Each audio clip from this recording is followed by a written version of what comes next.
इन भयंकर लपटों के बीच, इस चीख पुकार के बीच, इस शोर शराबे के बीच, इस भागदौड़ के बीच, सायरन की आवाज, बड़ी सी गाड़ी और उसमें से मदद के लिए निकलते कुछ अनजान चेहरे। वो चेहरे जिनको ना हमने कभी पहले देखा ना जाना। हमारी मदद के लिए अपनी जिंदगी तक को दांव पे लगाने वाले ये कौन लोग हैं? ये कौन होते हैं जो अपने परिवार की परवाह किए बिना किसी अनजान परिवार को आग की लपटों से बचाते हैं? ये हैं असली हीरोज।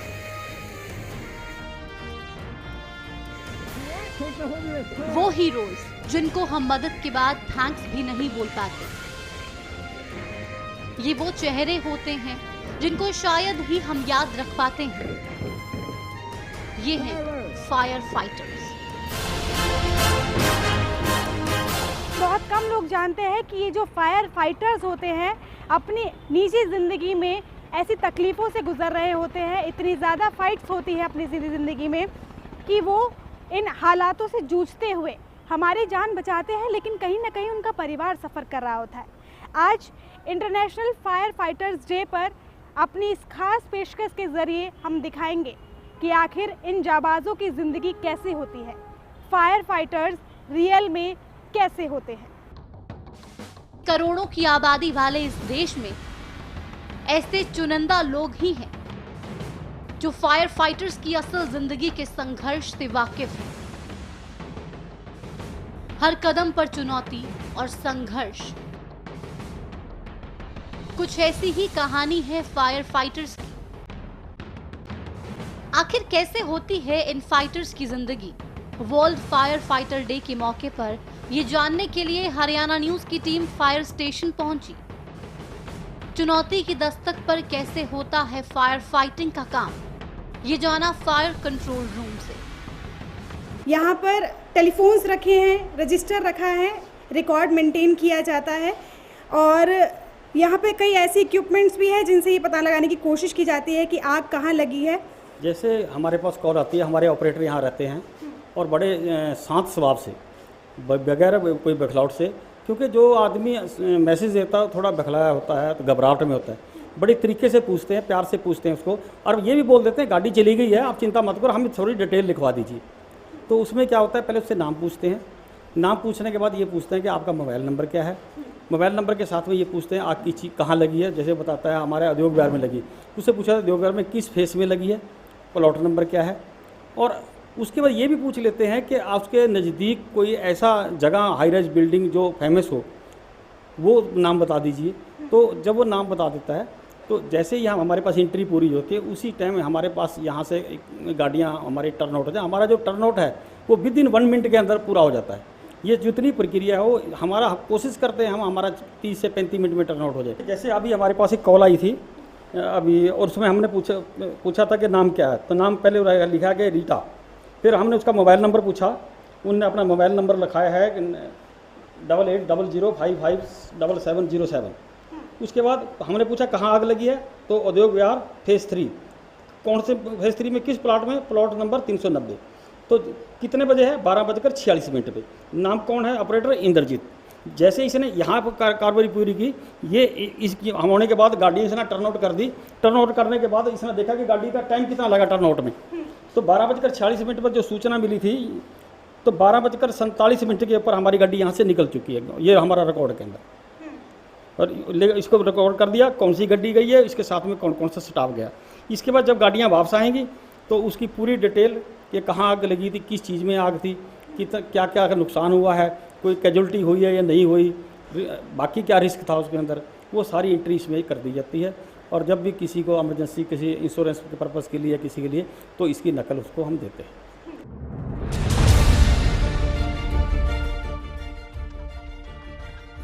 दिन भर फायर स्टेशन के फोन बजते हैं जिनमें कई कॉल्स मदद के लिए होती हैं, जबकि कई फेक कॉल्स भी होती हैं जिनसे डील करना फोन ऑपरेटर के लिए मुश्किल काम होता है।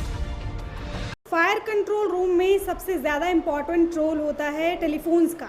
टेलीफोन्स देख रहे हैं आप, एक के बाद एक लाइन से टेलीफोन्स लगे हुए हैं, इन्हीं पर इमरजेंसी कॉल आता है और यहीं से फ़ोन, जैसे देख रहे हैं आप, एक कॉल बजा और शायद ये इमरजेंसी कॉल हो सकता है।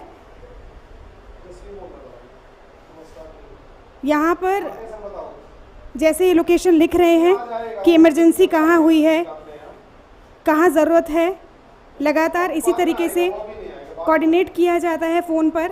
और एक मुश्किल और भी है, कई बार ऐसा होता है कि राह चलते लोग छोटी मोटी आग देखकर भी कॉल कर देते हैं कि यहाँ आग लगी है, आप तुरंत आ जाइए, क्योंकि इनके लिए हर कॉल उतने ही मायने रखता है जितना इमरजेंसी है।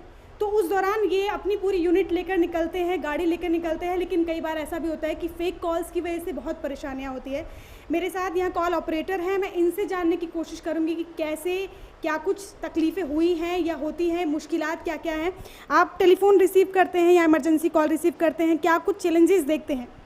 मैम, टेलीफोन रिसीव करते वक्त कई बार ऐसा होता है बच्चे कॉल कर देते हैं, फ़ोन मिला के छोड़ देते हैं, या कोई भी बंदा अगर फॉल्स कॉल करता है तो पहले तो उसकी लैंग्वेज से पता लग जाता है। इतना एक्सपीरियंस्ड होता है कि बंदे की लैंग्वेज, एड्रेस पता करने में ही लगभग 75% आइडिया आ जाते हैं। फिर भी उसके बाद भी हमारे पास ये स्लिप होती है, इस स्लिप पे सारी चीज़ लिखते हैं हम, नाम भी, नंबर भी, सारा कुछ लिखते हैं। फायर एंड इमरजेंसी सर्विसेज, यानी इमरजेंसी के वक्त पर आपको सर्विसेज देने वाली जाबाज टीम, एक ऐसी टीम जो जुनून से भरी है, जो हिम्मत से भरी हुई है। उसमें फिर ड्राइवर है, उसमें आग बुझाने वाले कर्मचारी हैं, दमकल कर्मी हैं, जो सभी एकाग्रता के साथ, एक कंट्रीब्यूशन के साथ मौके पर पहुंचते हैं, आग बुझाने के लिए रेस्क्यू करते हैं, और रेस्क्यू चाहे कितना भी बड़ा हो, हारते नहीं हैं। छोटी घटना हो या कोई बड़ा हादसा, भागम भाग बराबर होता है। आपको बता दें कि अब बवाना में लगी इस आग पर काबू लेकिन पा लिया फायर गया है। फाइटर के लिए दोपहर सबसे 1 बड़ी बजे चुनौती आग लगी तब थी। आती है जब आग दिल्ली के के दरिया में बवाना कूदकर इलाके किसी की की जान बचानी हो। सिचुएशन को कंट्रोल करने के लिए उस आग में एंट्री करना ही सबसे ज़्यादा चैलेंजिंग काम होता है। शर्मा जी हमारे साथ बताएंगे कि आखिर कैसे एंट्री करता है फायर फाइटर उस आग के दौरान, क्या कुछ इक्विपमेंट उसके साथ होते हैं और उसके पास एक लाइफ जैकेट होता है, वो जैकेट कैसे काम करता है? शर्मा जी, जब भी कोई बड़ी फायर होती है, उसमें जब पता लगता है कि कैजुअल्टी है खास करके, तो हमारे पास फायर एंट्री सूट होते हैं, तो उसकी फायर रेटिंग होती है और उसके अंदर जाने के लिए उस पर भी, फायर एंट्री सूट के ऊपर भी हम उसके ऊपर वाटर का प्रोटेक्शन देते हैं उसके साथ में, फायर जब भी कर्मचारी किसी कैजुअल्टी के अंदर निकालने के लिए। ये रेयर परिस्थिति में जब कैजुअल्टी कहीं फायर में गिर गई है तो उसी टाइम इसको प्रयोग नहीं किया जाता है। इसके साथ में उसको सांस लेने के लिए धुआं ज़्यादा हो, क्योंकि धुएँ में या जहरीली अंदर गैस हो, तो उसकी पीठ के ऊपर एक ब्रीदिंग ऑपरेटर रहता है। आप वो ब्रीदिंग ऑपरेटर के अंदर सिंपल एयर जो होती है वो प्रेस करके इसमें भरी रहती है, जो आधे घंटे से लेकर पौने घंटे तक ये लगातार उस पर काम कर सकता है। बाहर का जो प्रदूषण है, ये बाहर की जहरीली गैस है, उसका कोई असर नहीं होता। वो इसके अंदर जो गैस है उसी को यूज़ करता है और उसको पहन के अंदर जाता है। इसको पहनने का और इसको इस्तेमाल करने की भी ट्रेनिंग दी जाती है? बिल्कुल, इसको पहन के ये भी इसकी ट्रेनिंग दी जाती है बाकायदा। जब हम नागपुर में जाते हैं तो स्मोक चैम्बर के अंदर कोई डमी लगा के और हीट करके उसको, तो डमी को छुपा दिया जाता है, तो उसके अंदर इसको पहन के अंदर बाड़ा जाता है। कर्मचारी को ढूंढने के लिए समय डाला जाता है, पूरा ट्रेंड किया जाता है इसको पहनने के लिए। ये जो जैकेट मैंने इस वक्त पहना हुआ है, इसे फायर एंट्री जैकेट कहते हैं। इस जैकेट को आप देख रहे हैं, इस जैकेट वाकई बहुत हैवी है, करीब 5.5 किलो इसका भार है। इसको पहनने के बाद सफोकेटिव फील हो रहा है, घुटन महसूस हो रही है।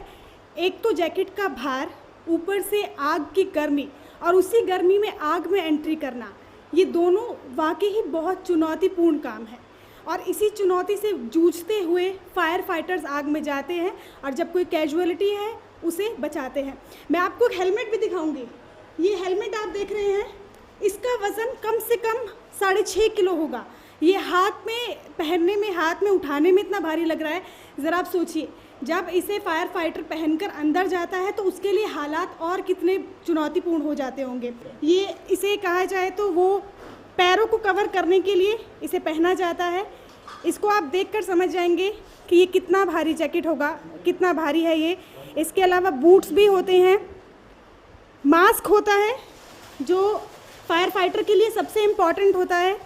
ये वो मास्क है जो कवर्ड है इस वक्त, फ़िलहाल ये मास्क खोला नहीं गया है, ये स्टॉक से निकाला गया था, लेकिन इस मास्क को पहना जाता है क्योंकि आग के दौरान धुआं होता है, उस धुएं में सांस लेना बहुत मुश्किल हो जाता है, तो ये फेस कवर करने के लिए, सेफ्टी के लिए इस्तेमाल किया जाता है।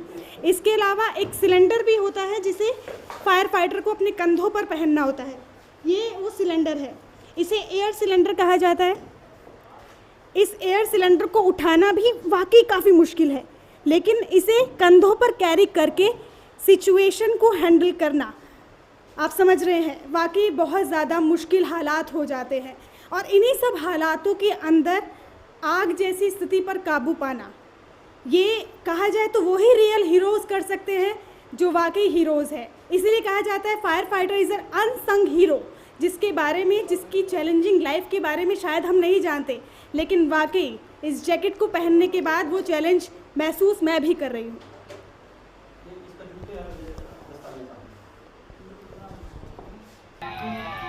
हमारे आपके एक फोन पर अफरा तफरी के बीच कमर बांधकर निकल पड़ती है मदद, लेकिन अग्नि परीक्षा तो होती है वाहन चालक की, जिन्हें वक्त रहते जान और माल दोनों को क्षति से बचाना है।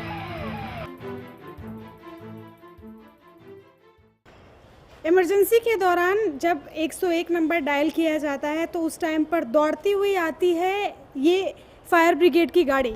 ये लाल रंग की गाड़ी आप देख रहे हैं, लाल रंग दरअसल इमरजेंसी का एक प्रतीक होता है। ये जो गाड़ी आप देख रहे हैं इसका वज़न करीब 6 टन है और 2000 लीटर की टंकी है, यानी इस गाड़ी में 2000 लीटर पानी कंज्यूम किया हुआ है, सेव है। और ये छोटी है गाड़ी साइज़ में, इससे बड़ी गाड़ियाँ भी हैं, कई ऐसी गाड़ियाँ भी हैं जिनमें 9000 लीटर तक पानी आता है।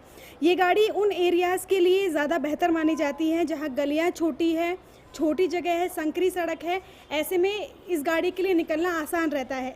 लेकिन चैलेंजेस रोड पर उतने ही रहते हैं जितने कि एक बड़ी गाड़ी के लिए।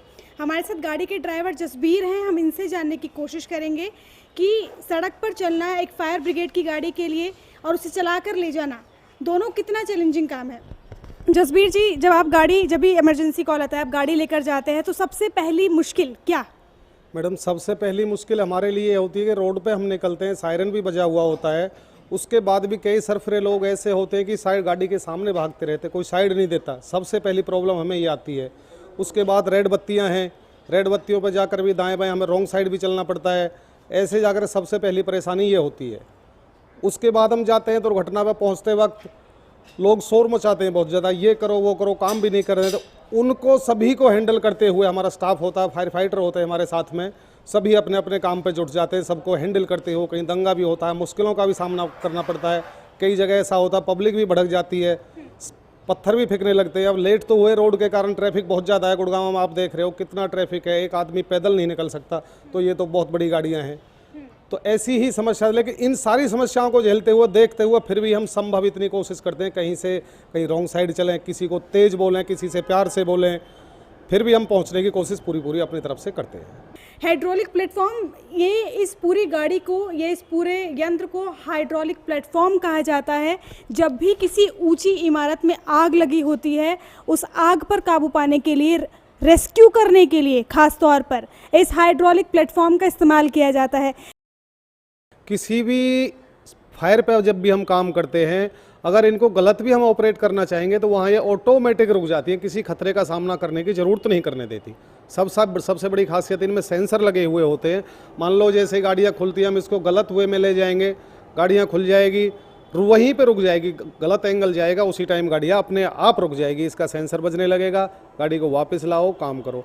काम इसके ऐसे होते हैं कि फायर फाइटिंग भी कर सकते हैं इस गाड़ी से, रेस्क्यू भी कर सकते हैं इससे, उसके बाद भी इससे हम 1 बाय 1 सीढ़ी का काम भी कर सकते हैं। इस गाड़ी को स्ट्रेट लगा करके, किसी छत के ऊपर आदमी फंसे हुए, इसको स्ट्रेट लगा दो, गाड़ी से अगर कैजुअलिटी होगी तो इसमें रख के लानी पड़ेगी, टाइम लगता नीचे ऊपर लाने में, लगभग 5-5, 7-7 मिनट का एक बार में ऑपरेट करने में लग जाता है।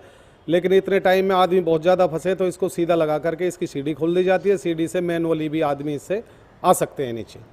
तो रेस्क्यू की जैसे आपने बात की, रेस्क्यू में ये बहुत हेल्पफुल होती है, तो क्या इसके लिए खास ट्रेनिंग होती है, आसान है, या पूरा कहा जाए एक प्रोसीजर समझना थोड़ा मुश्किल है, हर किसी के लिए आसान नहीं?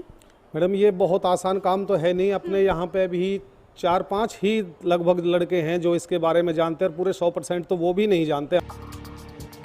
हर कदम पर मुश्किलों से सामना करने की हिम्मत कहां से आती है? इस सवाल के पीछे बहुत से जवाब हैं। फायर सर्विसेज से रिटायर्ड सिहाग साहब ने बताया कि पूरी तैयारी और प्रशिक्षण से आग से लड़ने की हिम्मत जुटाई जा सकती है। आपने इतने सारे फायर फाइटर्स को ट्रेनिंग दी है, आप लगातार इतने टाइम से फायर फाइटर्स की ज़िंदगी को भी देख रहे हैं, क्या कुछ चैलेंजेस देखते हैं इनिशियली, और कितनी मुश्किल जॉब है? देखिए, मैं पिछले 42 साल से सर्विसेज में हूँ। फायर सर्विस में जो चैलेंज है वो आप किसी वक्त भी सेफ आप महसूस नहीं कर सकते। किसी वक्त भी आपको डेथ जो है आपको बुलाती रहती है, लेकिन आप इसको रिड्यूस कर सकते हो कि अगर डे बाय डे आप अपने शेड्यूल को मेंटेन करो, डे बाय डे आप अपने इक्विपमेंट को ठीक करो, डे बाय डे आप अपने जवानों को प्रैक्टिस कराओ, या उनको जितना भी योगा वगैरह सिस्टम करा के उनको मेंटली प्रिपेयर करो, और इक्विपमेंट के साथ वेरीफाई करके जो geographical knowledge of the buildings है, जो गुड़गांव की बिल्डिंग है या गुड़गांव के एरिया है, जो अप्रोच रोड है, वो उसको मेंटेन करके अगर आप सही करते हो तो आप उसी रिस्पॉन्स टाइम को कम कर सकते हो।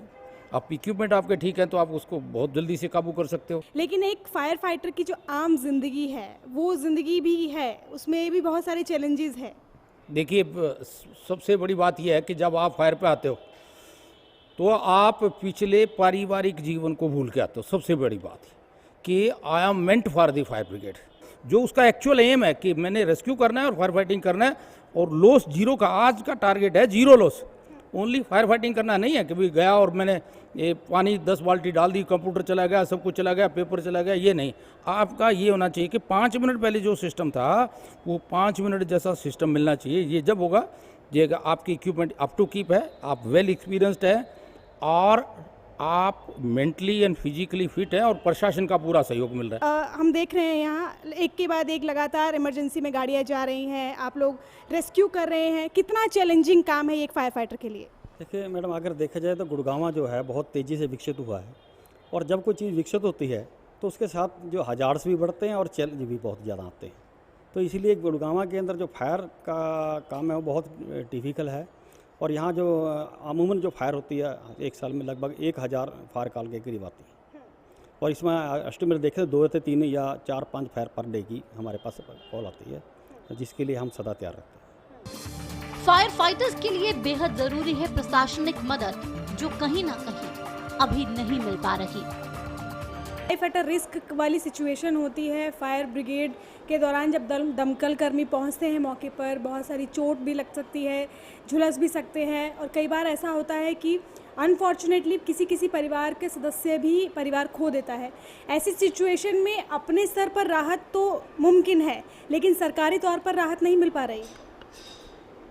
हाँ, अभी जो ऐसी कोई घटना हमारे यहाँ ईश्वर की दया से नहीं हुई है कि हमारा कोई ऐसा जवान किसी घटना में कोई जान गंवाई हो, लेकिन फिर भी ऐसे जैसे ऑन ड्यूटी अगर कोई और किसी घटना से कोई जान गंवाता है हमारा कोई जवान, तो जो सरकारी नियम के मुताबिक जो कार्रवाई होती है, जो उसके एक्स ग्रेशिया वगैरह हैं, वही मिलते हैं।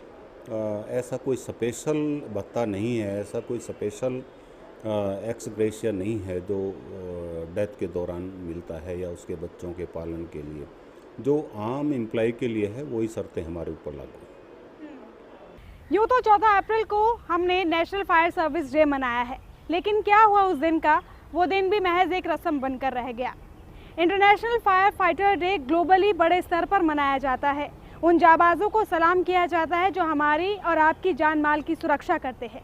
ब्रेक के बाद ऐसे ही जाबाजों से आपको मिलाएंगे और सलाम करेंगे उन जाबाजों को जिन्होंने अपनी जान को खतरे में डालकर बड़े बड़े रेस्क्यू ऑपरेशंस को अंजाम दिया और जान माल का नुकसान होने से बचाया।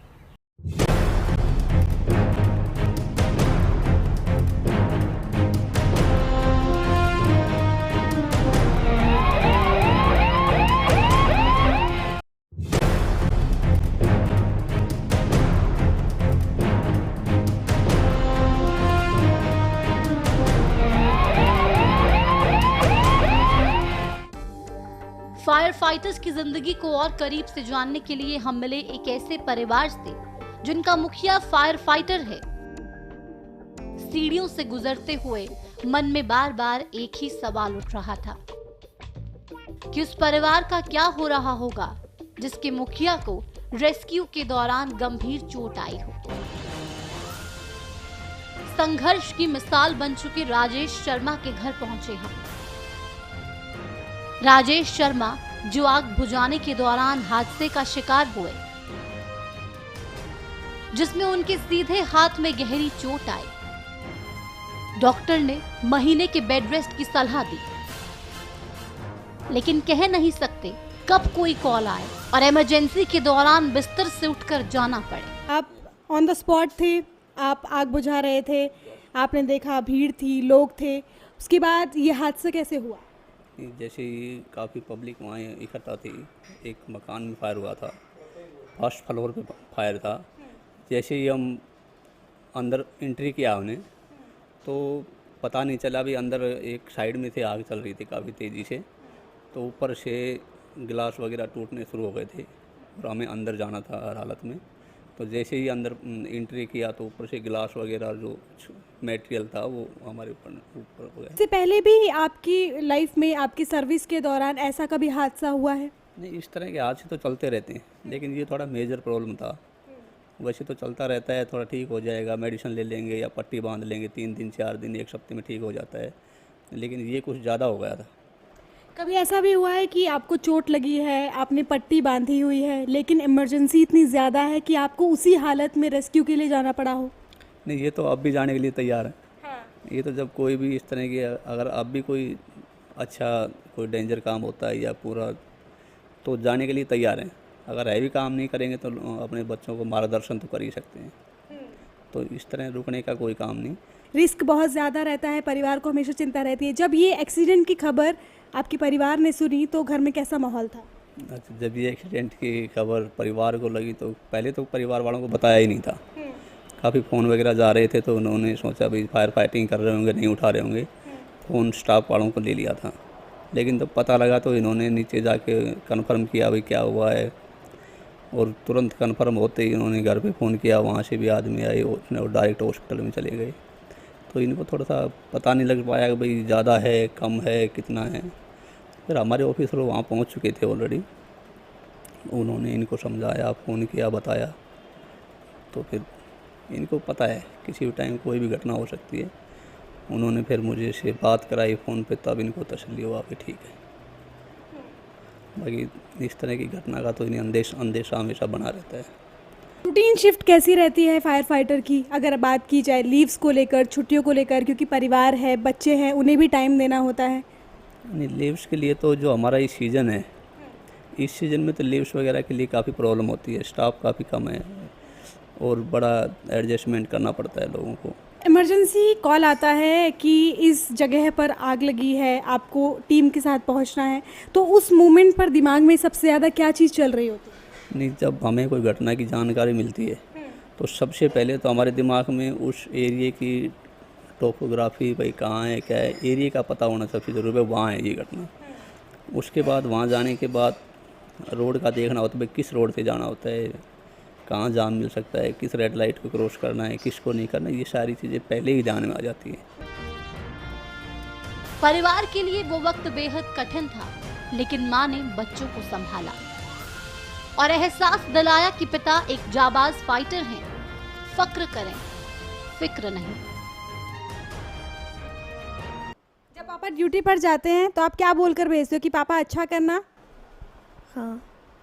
और क्या कहते हो पापा को? All the best. स्कूल में आपने बताते हो कि आपके पापा फायर फाइटर हैं? हाँ।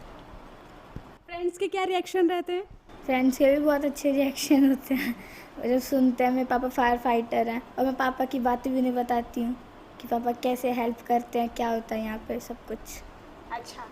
बताकर जाते हैं कि फायर रेस्क्यू है, मैं ड्यूटी पर जा रहा हूँ, कब तक लौटूंगा कह नहीं सकता, या आधी रात को कॉल आता है, तब दिमाग में क्या चीज़ पहले आती है? दिमाग में तो ऐसे आएगी, पता नहीं कब तक आएंगे, चिंता तो होती रहती है। घर पर भी जा रहे फायर को सही सलामत आए, सबको बचा के।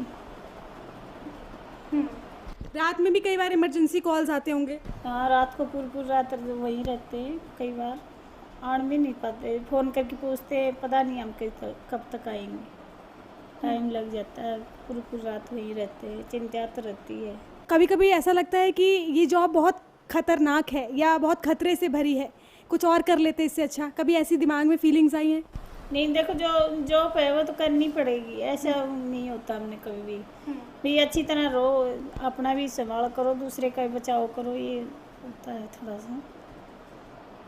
राजेश जी के ब्रदर इन लॉ प्रमोद भी हमारे साथ हैं। प्रमोद, जब हमने राजेश जी के घर में एंटर किया था तो सबसे पहले हम प्रमोद से ही मिले थे, और राजेश जी की जो जॉब है, जो फायर फाइटिंग का काम है, इन्होंने ही हमें डिस्क्राइब किया था कि कितनी चैलेंजिंग ये जॉब है और क्या कुछ खतरे रहते हैं।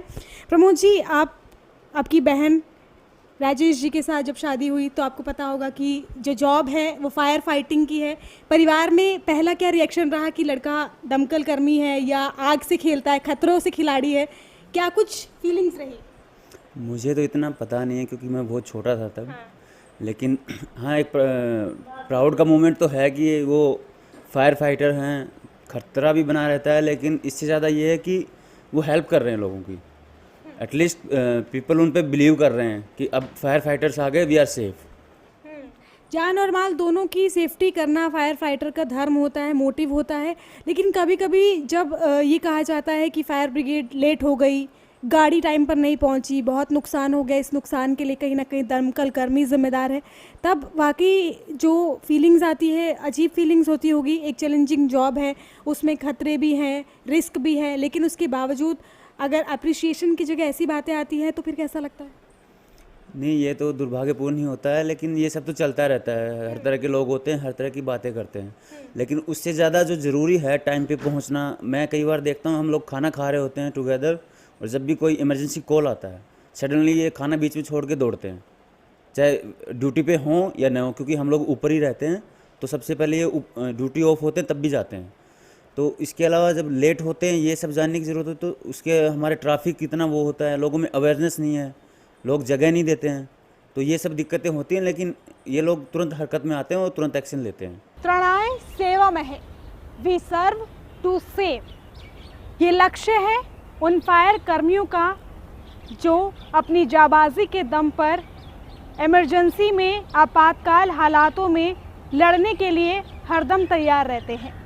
इन जाबाजों को समाज में कितनी पहचान मिली है, ये सवाल इसीलिए भी है क्योंकि मदद के लिए ये दौड़े चले आते हैं, लेकिन कहीं ना कहीं शिकायतें ज़्यादा हैं, महत्वता या तारीफ कम। ऐसे में अगर हम ये सोचें कि फायर कर्मियों को हम क्या दे सकते हैं, फायर कर्मियों के लिए हम क्या कर सकते हैं, या इन रियल फायर फाइटर्स के लिए हमारी क्या जिम्मेदारी बनती है, तो एक छोटी सी जिम्मेदारी हर इंसान अपने स्तर पर निभा सकता है, वो है ट्रेनिंग।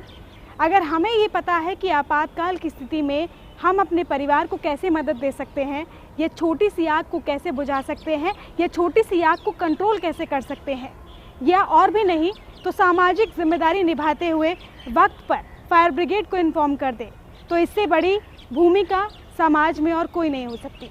यकीन मानिए, एक छोटा सा कदम है, एक छोटी सी पहल है, इन जाबाजों की मदद कर सकती है। इसी के साथ फायर फाइटर्स पर हमारी इस खास पेशकश में इतना ही। फ़िलहाल दीजिए इजाज़त, नमस्कार।